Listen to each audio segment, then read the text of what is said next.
Welcome everyone back to the Only Hoops podcast. This is your host, Jeff Bell. Thank you for tuning back into the podcast. This is episode number 3 of the podcast, and I have another special guest on today. It is my good friend, Jack Fahed. I met Jack at James Madison University. We were both student managers at the time. Jack, thanks for being on the podcast. How's it feel to be on?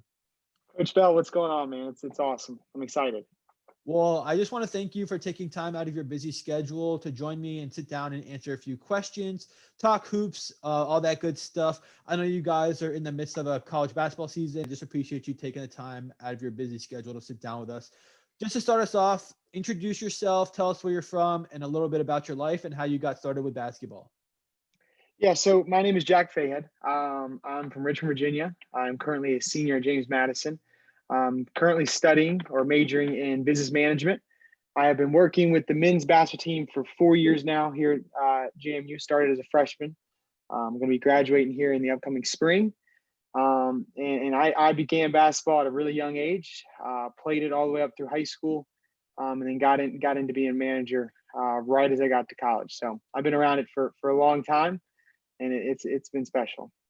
So just take us back to when you were first introduced to the game of basketball. How did you start out? Was it something that your parents did for you? Was it something that you found out on your own? And around what age did you start playing the game or becoming accustomed to the game? Yeah, so I started playing. I want to say as soon as I possibly could. Allowed to at a rec league back in just outside of Richmond. I was in it from the beginning. My parents, they signed us up. It was kind of like the thing to do, and I just been playing all the way up through my elementary school, all the way up through high school. And yeah, that's how I kind of got into basketball, and I just fell in love with it as much as I kept going. I just wanted to dive deeper. So it sounds like your parents definitely played a major role in getting you interested in basketball. Like you said, they signed you up to play. Were they your major, role models and people who sparked your interest around the game, or did you have anyone else as well, or was it pretty much just your parents? I mean, yeah, there's definitely a lot of people that have had an influence on me, had a positive influence on me. But my parents have always been my role models, since I can remember. The things they've taught me, they believe in me. They inspire me every day. They've taught me, for example, how to work hard, man. Like they work hard, and that's kind of rubbed off on me a little bit. So, that they are definitely the biggest role models in my life, and always will be. Well, that's great to hear. It sounds like you have a close relationship with your parents, and obviously for them to be the ones who got you into basketball is definitely special as well.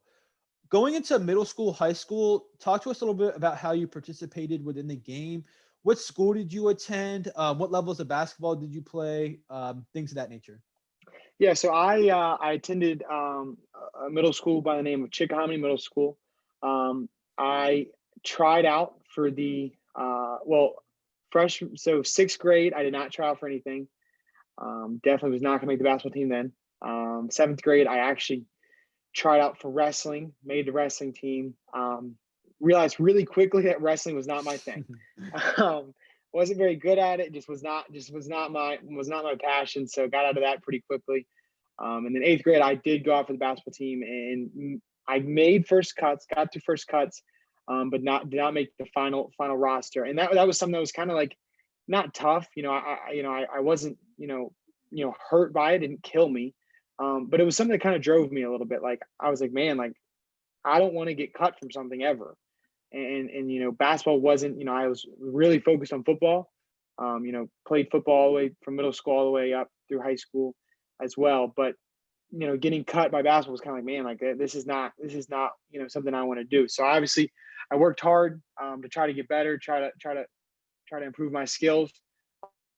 Was able to get some, I think, and then up into high school, I played the freshman team, the JV team, and then was on varsity my junior and senior years. Absolutely. So like you said, being cut from a team definitely seems like it kind of drove you to, like you mentioned, get better at basketball. How did that experience getting cut? And like you said, you had to work for it. How did you push yourself to get better at basketball? Talk to us a little bit about that process of how you did get better and then how that process paid off for you down the line. Yeah, I mean, it was something like I said, it wasn't like something that killed me. I wasn't, working out 4 times a day to make that basketball team. Like it was, I was something that I liked basketball. I really enjoyed playing it. But when I went out and tried out, like, and I thought, I really thought I had a chance to make it. I was like, man, I think I may have a shot to make this thing. But then, when I got that, what we did like a canvas thing, and it was like our school, like our dashboard, I guess is what you call it. And your number was, you'd given a number, and your number, was listed if you made the team. My number wasn't listed. So it was kind of like something I was like, man, like this is frustrating. So I went out that summer from the 8th grade going into high school. Like I really worked, I was, working out for football, but it was also for basketball. Like I want to get stronger. I want to get quicker. I want to get faster.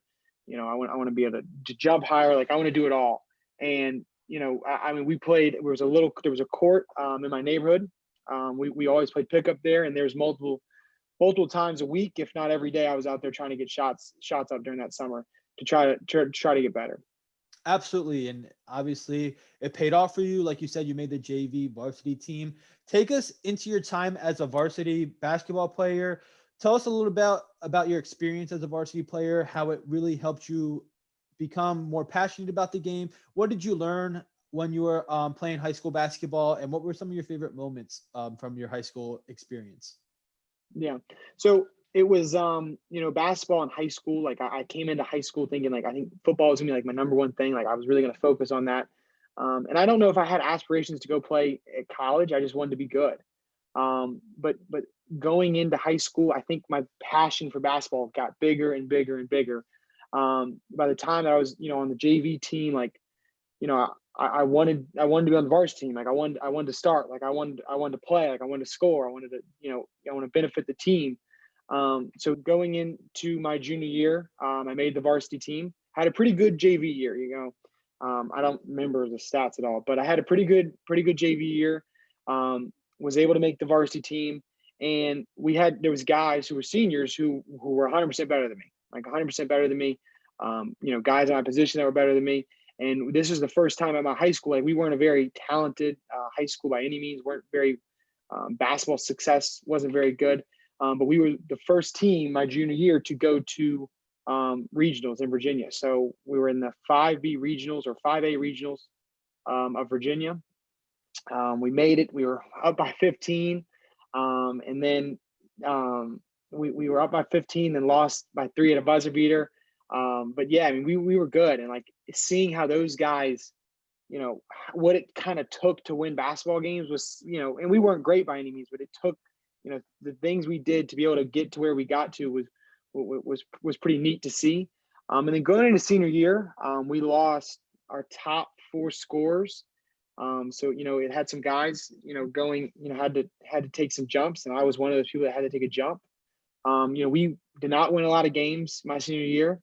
But we played in a pretty competitive, area, pretty competitive state. So, we played some talented teams, and it was just unfortunate we weren't able to get wins, but we competed.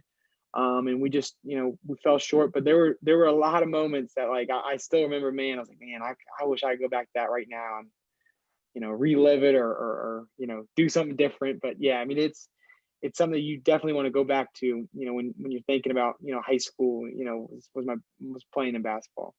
I think for most people, high school is really the time where their passion for the game kind of starts. Mm-hmm. I know a lot of people play growing up and they think that they've had a passion since a young age, but I think playing high school, you kind of get, like you said, your first taste of what it takes to be successful as a basketball team. And like you said, it's a varsity, and you said your senior year, you didn't win a lot of games, but you're playing against competitive teams. So you're going up against some high level basketball players. I know for my own example, when I played in high school, I didn't really play much my junior or senior year.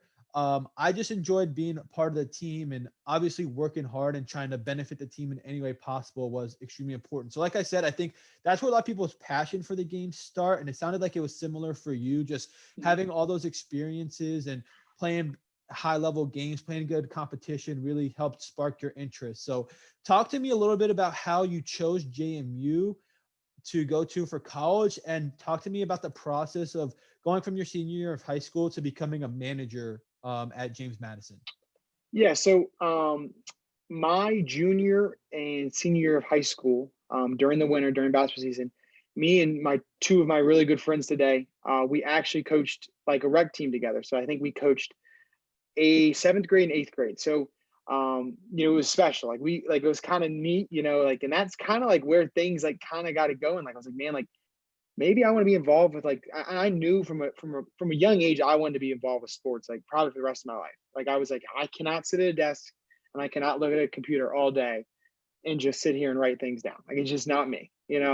And so those 2 years that we got to coach, like I can remember like we're texting, probably not the best thing to do is text in class, but we're texting class and I'm like, bro, like we could have won that game. Like we should have done this differently. We should have this guy in, we should have this guy in. So that was kind of neat. Being able to kind of run a team. I would sit in class and I like kind of like draw up little like scenarios, see, draw up lineups, see, that whole process. But then so I was graduating high school. I got into JMU. And I kind of knew that I wanted to try to like work with the basketball team. So I was fortunate. My dad played football at JMU, and his old teammate is now the associate athletic director here at JMU. So he kind of reached out to him.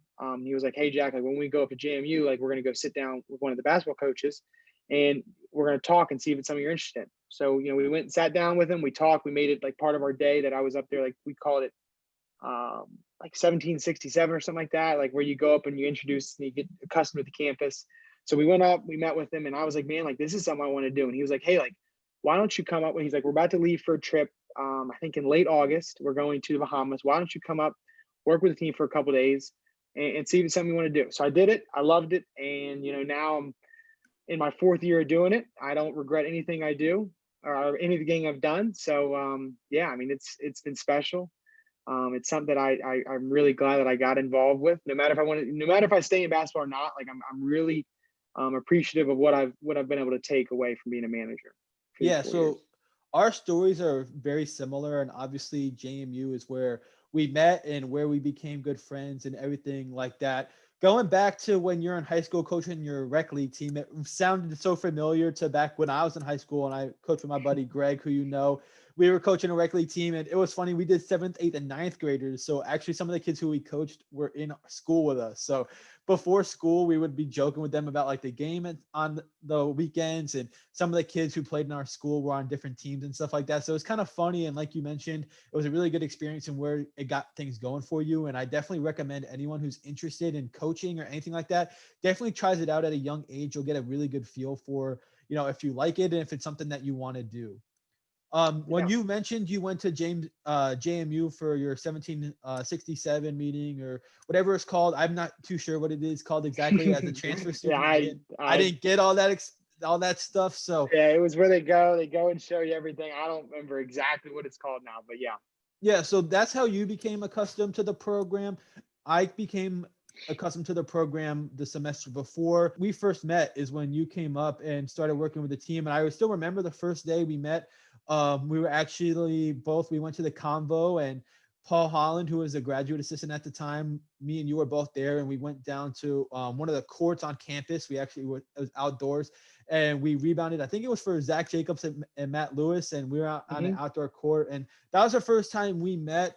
We didn't really talk much. I remember it was more kind of just focused on rebounding and all that stuff, but it's funny to look back on those moments and see what kind of has progressed throughout the time at JMU. So the next question I just want to ask you is, how quickly did you feel comfortable within the program?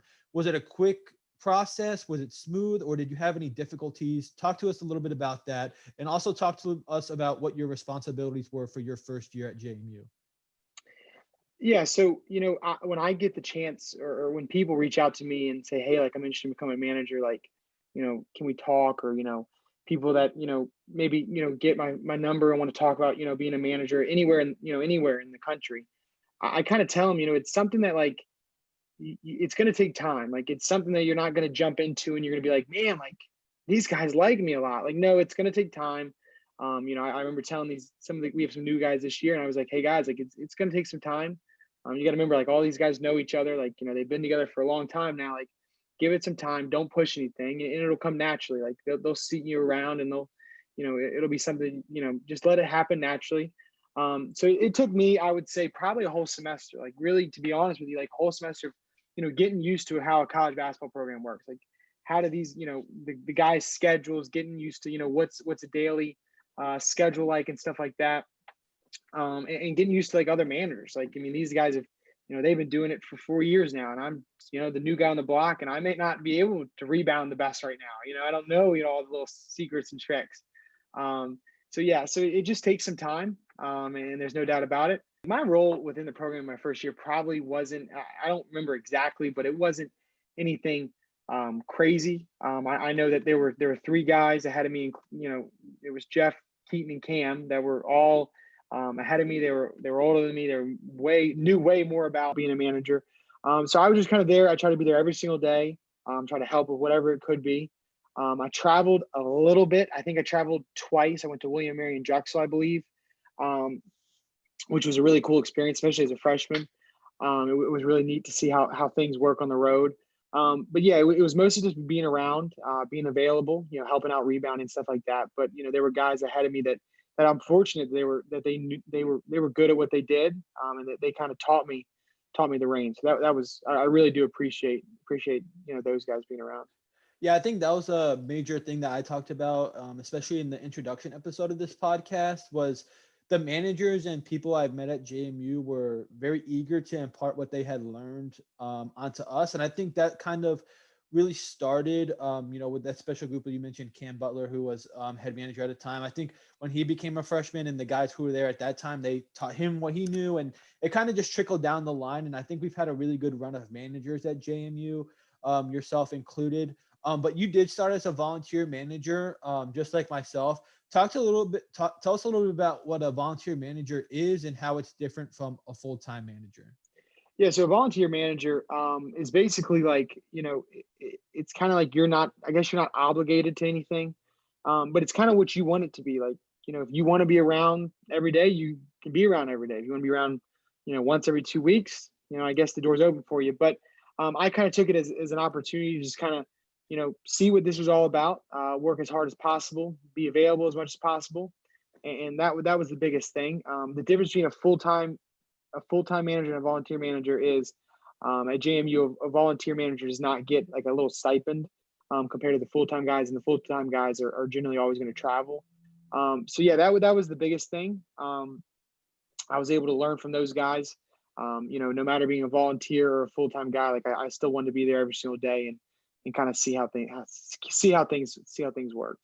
Yeah, absolutely. And what you mentioned, that volunteer managers kind of make it out to what they want it to be, I think it shows really how dedicated you are to the program being around that long. I remember your year, the first year you started, we had like 15 or something managers, which was unheard of at the time. And it ended up by the end of the year being like 4 or 5 guys out of that group of 15 who still stuck around. So like you said, it's kind of what you make it out to be. And some people realize that it wasn't for them, and that's fine. Other people like you and myself who were volunteers, I know definitely I witnessed it in you, and it kind of reminded me of myself, is that you were willing to be around and do whatever was asked. And you really knew that it was something that you wanted to do, and you kind of went for it. And I think that's kind of the most important thing if you're in that position, is put yourself out there, definitely make it the best situation for yourself. So if it's something that you really want to do, be around, be willing to accept different jobs, things of that nature as well. So can you tell us a little bit about how you transitioned from a volunteer manager and then into a full-time manager? How did your responsibilities change? And then through your years in the program, how have you progressed from volunteer and now you're head manager? Just talk about that progression. Yeah, so obviously I started as a volunteer, and then going into my sophomore year, I was promoted to one of the full-time managers, and I think we had 4, and we now have 4 as well. So yeah, I mean, it's just it's not much of it wasn't a difference for me because I always wanted to be around anyway. But I guess you're definitely obligated to be there. When it's something you like to do, it's something you enjoy doing in your day, like it's not much of an obligation. But yeah, your responsibilities get bigger. Obviously as you get older and you learn, more about college basketball and stuff like that, tasks can get greater, and things they ask you to do, can grow. But the biggest thing is, I guess, like now as a full-time manager, you're gonna be traveling, so you need to, balance your schedule with school and stuff. And for me, like, I know that like when I was my sophomore and junior year were tough. Like academically, they were tough. I was in the business school or trying to get into the business school, and then my junior year got in, and it was, I mean, it was tough, but it was something that kind of like I said, it just kind of kept seeing how well you can balance your schedule, how well you can multitask, how well you can devote yourself to do you really want this degree? Do you really want to be a part of the basketball thing? Then you need to buy into it and just work hard and put your head down to the ground and just keep going, man. Yeah, and now as a head manager, just tell us a little bit about the responsibilities you have now and what you're trying to impart and teach the people who, like you said, you have some new managers. What do you think is the most important thing for yourself in leading them and just overall running a successful program in terms of managers? Yeah, so the biggest thing I think as like a head manager is like just like you know nothing that you're gonna do is I think truly gonna like hurt you, as a program, right?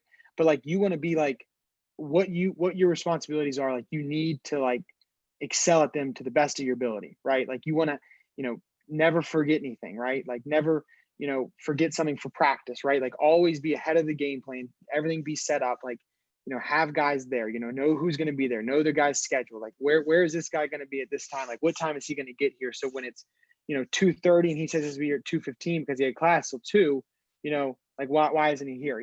So it's just being ahead of the game, being prepared, and just kind of like, like tonight, like we sat down, like me and one of the other managers, we sat down and kind of went over like what we're going to pack for tomorrow, right? So like what we're going to bring on the road trip. And like I asked, one of the new guys to come and, sit down with us. I was like, hey man, like see, like kind of like get a feel for like what's going to be going on the road and kind of just, take this as an experience is like, all right, like this is what's going to happen, when it's my turn, to do these things.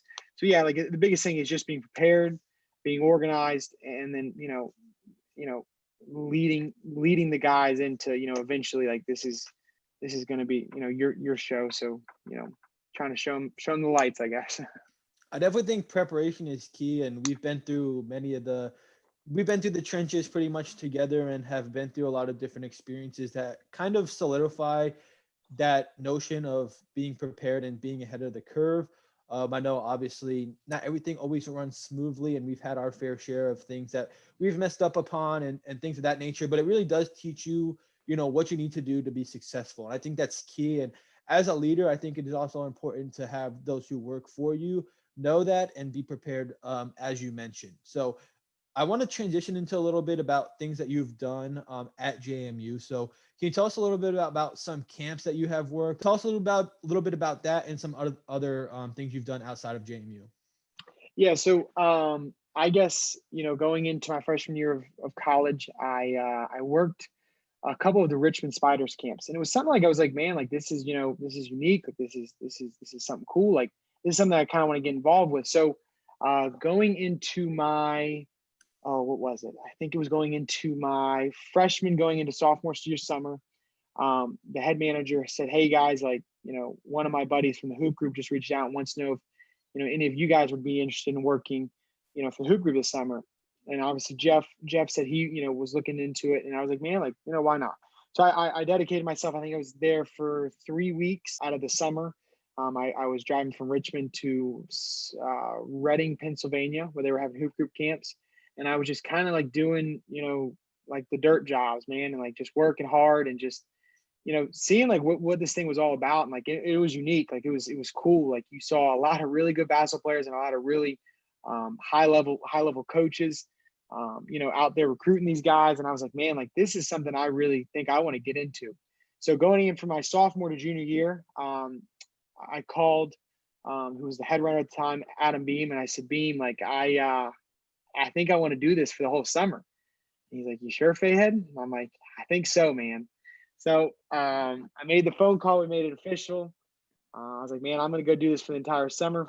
So I left May 17th from Richmond. I got home from school, I think like May 6th or something like that, or somewhere around that time frame. Was home for about a week or two, and then made the trip up to Pennsylvania. And I was at the hoop group for a whole summer that summer, and then this past summer I was also there. But I'll tell you, man, like it's a lot of work. It's hard. It's grinding. But man, you meet some really unique, really, cool people, knowledgeable people that are in the game, that are outside the game, that were in the game, that are, trying to get in the game. And I can tell you there's 8 to 10 guys that I talk to at least once a week, if not every day. Like there's always someone's being said, and those 8 to 10 guys are probably going to be some of my friends for the rest of my life. And it was really unique, like, cause it's a bunch of guys. We all go for the entire summer. And we all, live together. We're all there, working hard every single day. We don't leave ever, we just work hard, and we all of us wanted to get into basketball. So like, that was the coolest part. Like some of the conversations we would have, whether it's basketball or not, I can remember many moments from the past 3 summers of just like, what are we talking about right now? And, that's some of the coolest things. I try to call them at least once a week. Try to stay connected with those guys. They're all basketball coaches now. They're some of our managers, some are GAs, some are assistant coaches. So like it is really neat, to watch these guys. They call you, they tell you what's going on with them, and it's awesome. Like, so like, you saw, life outside of college basketball, I guess is the best way to say it. Like you're seeing guys that want to get to that level.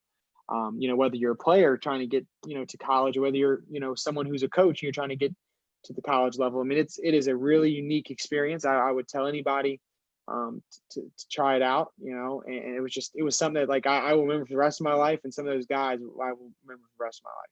So this is really similar to my last podcast with your thoughts on the hoop group, as what me and Adam Roach, who from your time at Albright College in Reading, your first year. We talked about hoop group, and you kind of harped on a lot of things we talked about in our last episode about being able to work hard and forming a connection with those people. And it is something that is really special. And you had the experience to work as a runner, which we talked about last episode as well. So we talked about kind of the responsibilities and stuff that a runner does. So me and you did that for one summer, but you were actually at hoop group kind of when they restructured things, and you had the opportunity for your first summer. We were working at elite camps. So we were at camps for potential college athletes to get recruited. And then you kind of transitioned into hoop group skills. Talk to us a little bit of difference between the elite camps and the skills. And so going from, so I still remember the day. I still remember the day. It was May 17th, my first full summer going into the hoop group. And I've been driving probably 6-7 hours now. I'm pulling up and I'm like, where am I? Like, I'm lost. Like, I'm like, this is not elite hoop group camp. Like, where am I at? And I call Beam, and I said, Beam, I'm be honest with you, man, I have no idea where I'm at. And he said, all right, just, do you see a house? And I'm like, yeah, there's some house with some courts. He's like, all right, I'll I'm on my way. And he pulls up in this red truck, and I swear to goodness, I've never seen a truck that looked worse in my entire life. It didn't have a pit, like it was horrible. I was like, bro, what are we doing? So, he comes, he picked me up, and I was at hoop group skills camp. And so for that summer, I did skills for the whole summer, except for the month of July. For the month of July, I was at elite camp. So I was kind of getting a dosage of both. But skills was different, man. Like it's more of a younger kids camp. Like it's still a high school camp. But it's basically where kids go and they sleep in cabins. And it's like a full on, summer camp almost. So like you kind of see in a movie, man. They bring in coaches to coach. They bring in Bob Hurley. They bring in Dave Hopla. They bring in, Kevin Boyle. I mean, it's crazy. Some of the people that come there, some of the stories that you hear about that place. But yeah, it's different from elite camp. But man, was it fun. And this following summer, I was only at skills. And that was another awesome experience. And it was a little different because of, obviously the pandemic that was going on. So, we were trying to play basketball during a pandemic. Like, it was just crazy. Like every day it was just something else, man. And it really teaches you again how, like, you got to work hard, man. And like that's something like that, like I guess I just keep getting put in positions where you just got to work hard and hope that one day it's going to pay off. Like and that's the moral of it. I come home, so like 2 summers ago I came home I think August 18th is what it was, and I went to school like the 22nd. So I got to spend 4 days at home, and then I was back up to school, doing more basketball there. And then this past summer, I came home I think August 1st or 2nd, and then was back here up at basketball for August 6th to get things going up here. But yeah, it's the hoop group is something that I would never change. For the rest of my life, it was something that I look back on. And I can laugh at millions of moments, and that's something special to me. Yeah, it definitely is special. And I want to transition back to your time at Skills. And you mentioned they bring in a lot of, famous coaches such as Bob Hurley. Did you have any opportunities of meeting those people? If not, just how was being around those people beneficial for you, being able to observe them? If you did get to talk to them, what were those conversations like? And just what was it like having that, level of a coach being in your presence?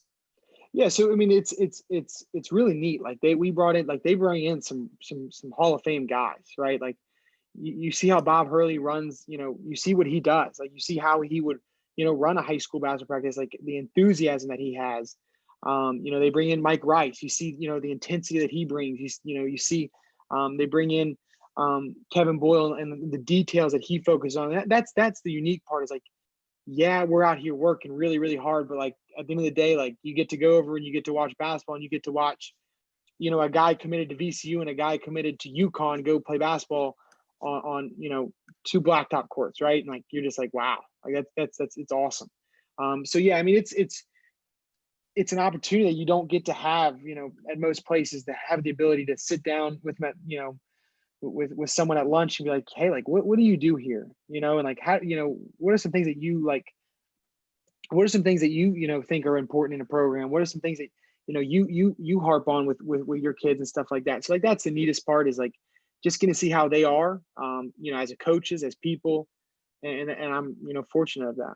Yeah, I think going back to elite camps, when we were working elite camps at the time, I was not really familiar with the hoop group skills. So when you started and kind of hearing about what you guys were doing there and everything like that was kind of eye-opening for me, because it's definitely a different speed than the elite camps are. Because No doubt. elite camps, there's coaches there who are there specifically for recruiting, whereas skills is more focused on skills. Like you said, it's more of a camp. So those guys come in and it's more of instruction. And while there are like D3, D2 level, and even high school coaches who coach and kind of run the whole elite camp, the coaches are more there for recruiting. So it is definitely interesting to how you get that different perspective working Yeah, at the hoop group skills camp. So that's great to see as well. So we no talked doubt. about the hoop group. We talked about your time pretty much at JMU.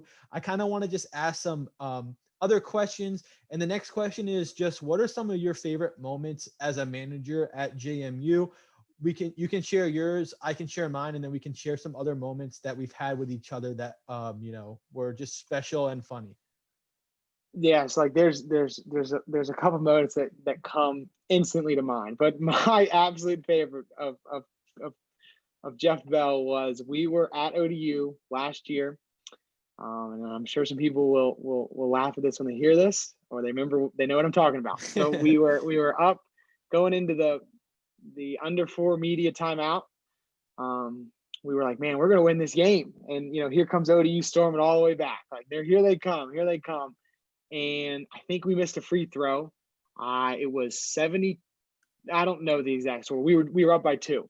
Yeah, And got like, just for a little context, we were up 10 with 1:10 to go, and they come back and they cut it to 2 with about 5 seconds left, and we go to the line, and you can take it from here. So we go to the line, we missed the free throws, and it was 5 seconds, and the guy comes down. He's like kind of like in between half court. Like, get the logo, half court in the 3-point line, and the guy pulls up, whoosh, goes in. I'm like, oh my god, that did not just happen. So here comes your man. Here comes video coordinator Jeff Bell storming out, running onto the court, and we're up by 2. Now that the shot we thought went in, and here comes Jeff Bell. He's screaming at me. He's like, Fahed, get the stools. And I'm like, bro, what are you talking about? Like, what are you talking about? We lost. Like, we were down. We were up by 2. And and Jeff was like, well, what are you talking about? And I'm like, bro, like we were up by 2. And I may have said some other things, but we'll leave it at that. But moral of the story is, ball did not get off the tip of his hand. We won the game, and we went back to Harrisonburg, and we're able to win a game. But Jeff did not know the time and score very well, and he comes running out. Get the stools, get the stools. I'm like, bro, like we don't need the stools. We all thought everyone knew we lost besides me. And when I was out in the court and Fahed says we lost, and I remember glancing up at the scoreboard and it said ODU was up 1 and that we had lost, because I honestly thought we were up by 3 at the time. I thought we were getting ready to go into overtime. I just remembered like the biggest. Gotta know time and score. Gotta be prepared. But I remember, just we had a lot of tough games at JMU throughout our time there, and I had that a big feeling of like a wrench in my stomach, because that was kind of a big game for us, and to have thought we lost it at the time was kind of bummed. And then after the review, luckily he didn't get it off in time, so it kind of sweetened things up a little bit, but it was still kind of a shock to our system, and that definitely was one of the top moments we had. I'm going to share some of my moments, and then I'll ask you if you have any others in particular. I think one of my favorite moments was your first trip as a manager. I remember we went to William and Mary, and it was just kind of a big, crapshoot that trip. We were at William and Mary, and it's about 5 minutes before the games, and the team comes in for our last, little talk before we go out for the game, and we're in there, and we don't get changed until that last 5 minutes. Like we're in gym shorts and a t-shirt. We're rebounding, and I remember you really wanted to match, so we wore like matching t-shirt, matching shorts, make sure we looked good, and we gotta look fresh. We did that, and we came down and we were changing, and then Coach Strickland at the time, who was our director of ops, was like, hey, some of the guys want Gatorade, and we were like, well, we don't have any Gatorade in here, because we during the games we didn't bring in water or Gatorade, because usually that stuff is provided. But there was no Gatorade in the locker room, and he was like, can you go run out to the bus and get some Gatorade? And after the bus drops us off, like we have no idea where it goes usually. It's just we get off the bus, and then we come out, it's there. So we're getting changed. There's like 5 minutes left, and we run out trying to find the bus in the parking lot of William and Mary. Can't find the bus. We can't find the bus. Couldn't find the bus. Finally, we find it. Luckily, the bus driver was still sitting on the bus, and we were able to get the Gatorades, and we were carrying these big jugs of Gatorades, and we had changed into our polo and slacks and dress shoes, and we come running back in, and we have it, and then they had their Gatorade for the game. But during that game as well, it was a really tight, contested game, and I remember it was another like big game for us. We had never really beaten William and Mary on the road during that time. And it was a tight game down the stretch. And I remember there was a bang foul call on the baseline, and didn't go our way. And the ref is running by us, and me, you, and our trainer all had words for the ref. We were like, that's a foul or something along those lines.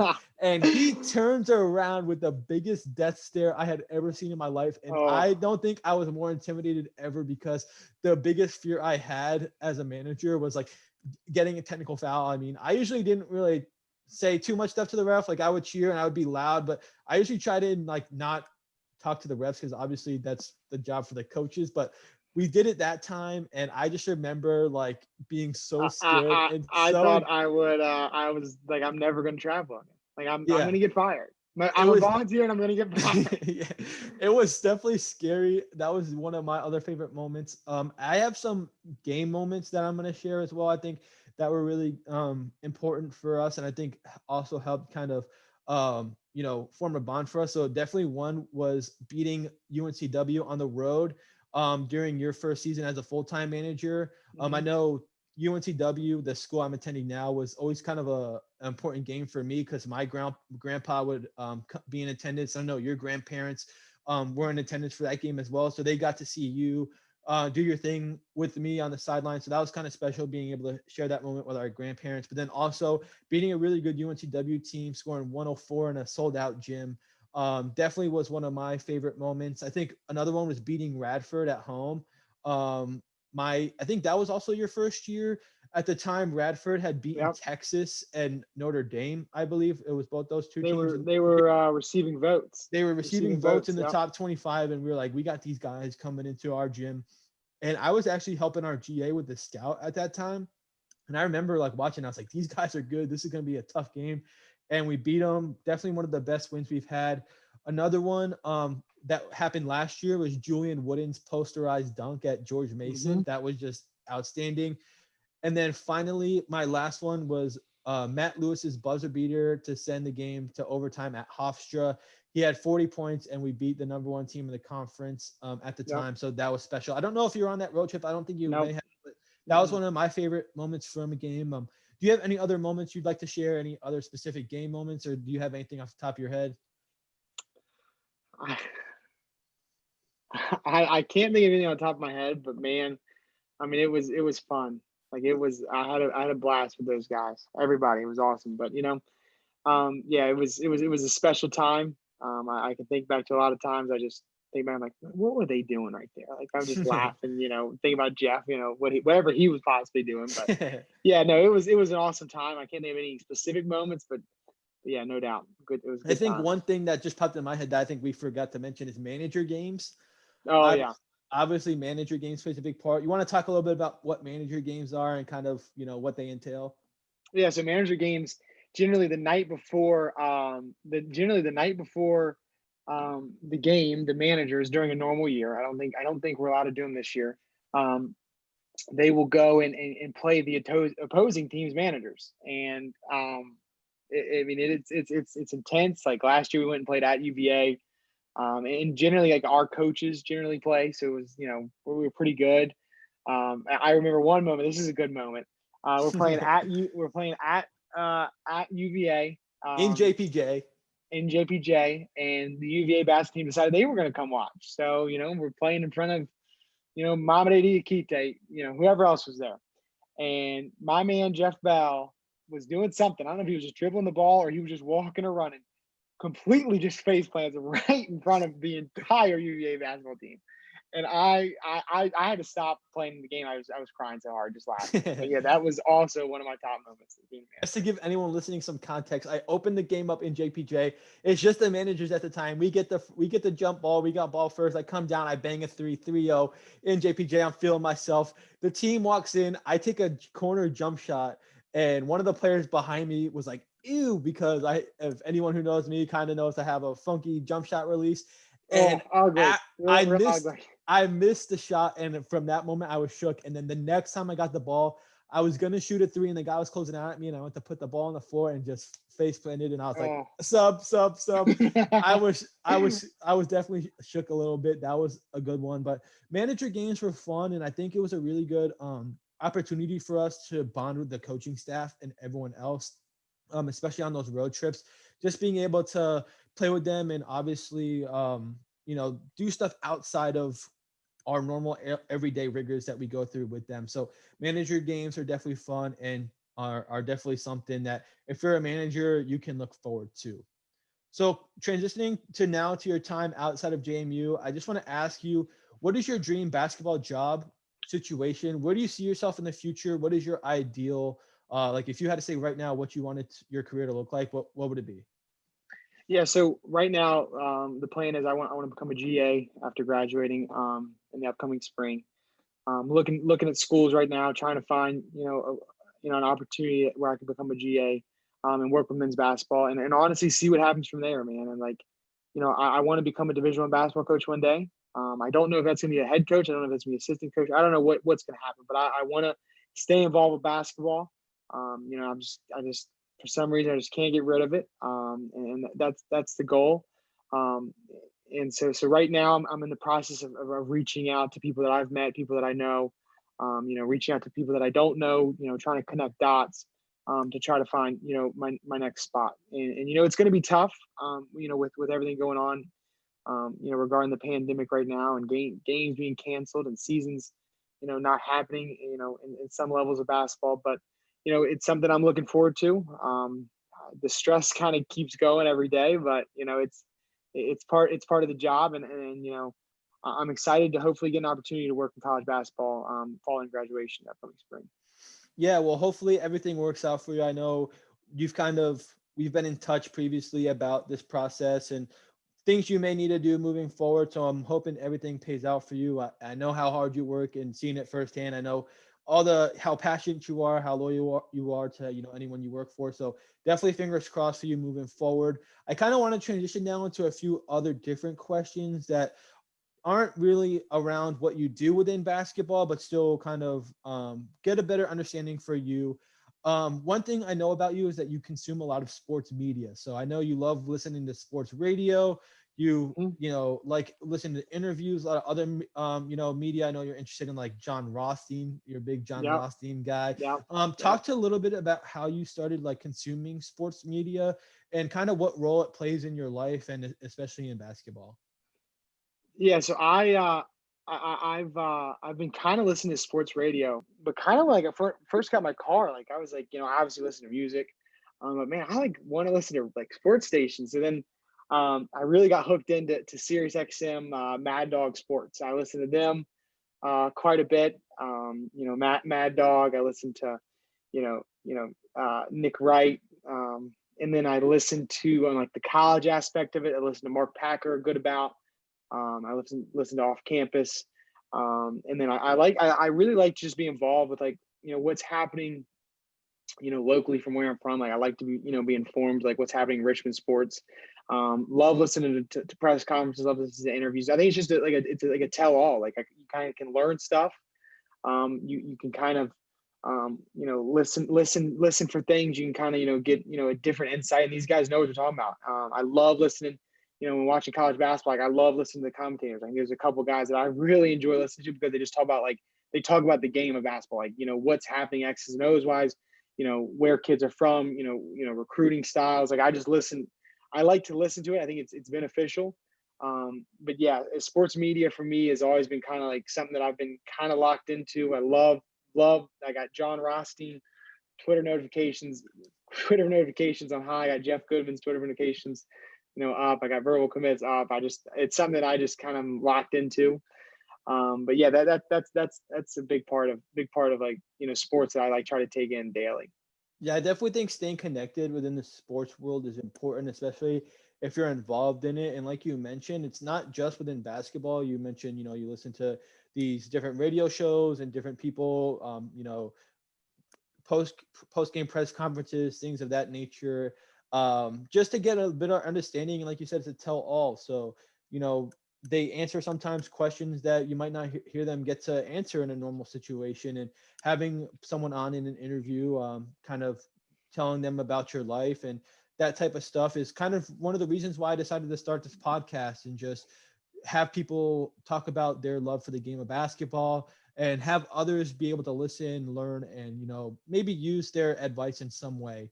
I know you mentioned there's a few sports broadcasters that you like listening to, especially within college basketball. You mind sharing which ones you like, most, if you have a few off the top of your head? And I know you mentioned you like because they specify the games, but like which commentators you like the best and what you kind of really like the most I about them.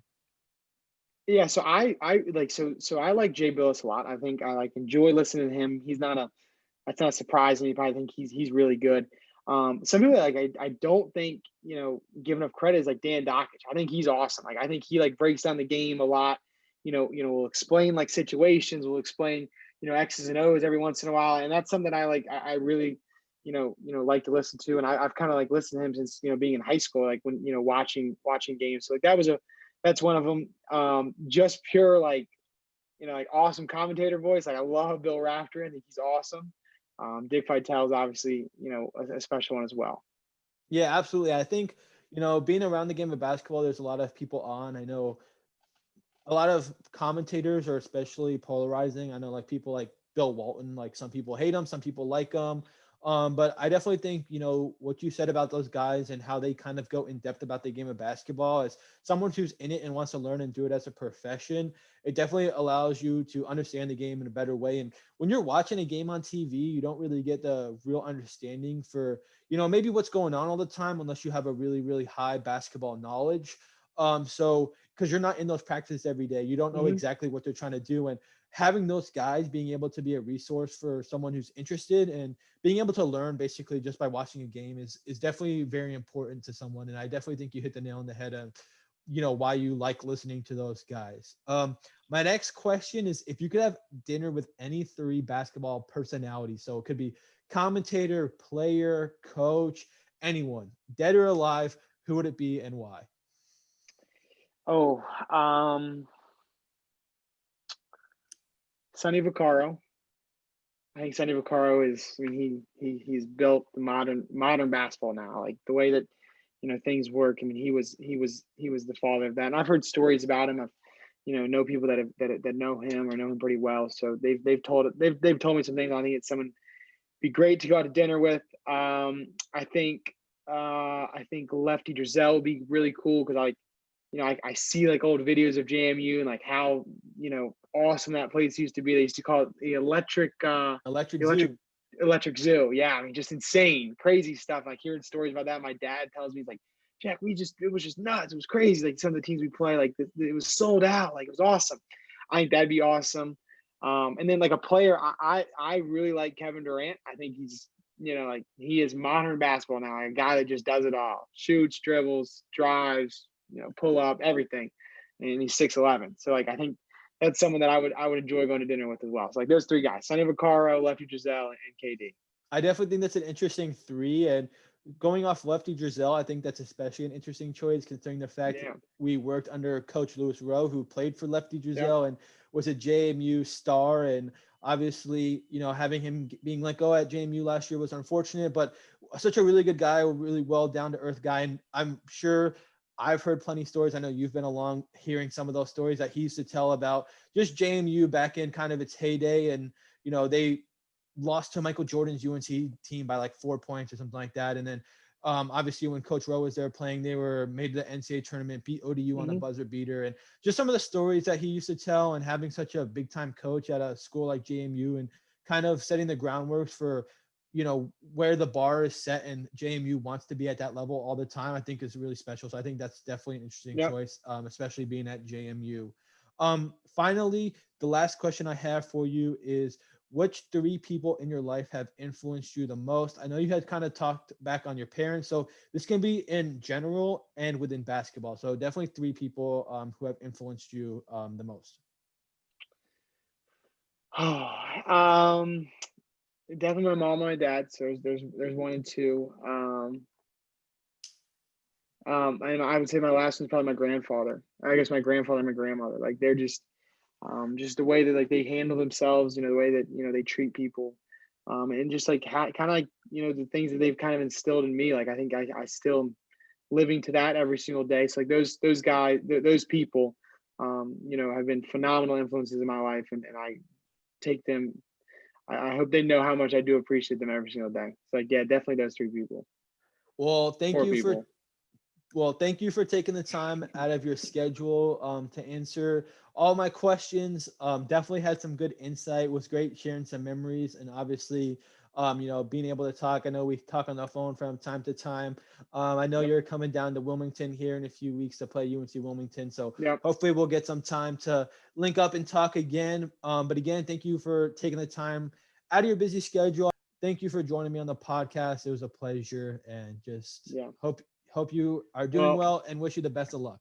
well, thank you, Jeff, for having me on. It was an absolute pleasure. I hope we were able to chop it up a little bit, and I hope people can take some advice or something out of this. And I mean, it was awesome. I hope I get invited back, maybe. We'll see. This might be your last time. I might be able to squeeze you in. I got to check my list, but I might be able to get you back in. Appreciate you, buddy. Appreciate it. Absolutely, boss. Like and subscribe. Like and subscribe to the Only Hoops podcast. Good stuff. Gonna be great content. You guys are gonna learn a lot about different people and a lot about basketball. Like and subscribe.